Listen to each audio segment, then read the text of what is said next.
Sakina mana bayawan siapa? Angga nampur lagi deh. Dah orang mana na thai jeng micin naik tu. Nama cikan? Tak ada manusia.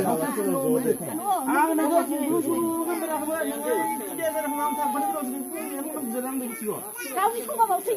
Nunggu apa lo? Namun kau tu kena lah. Tu bayar sampai nak kerja.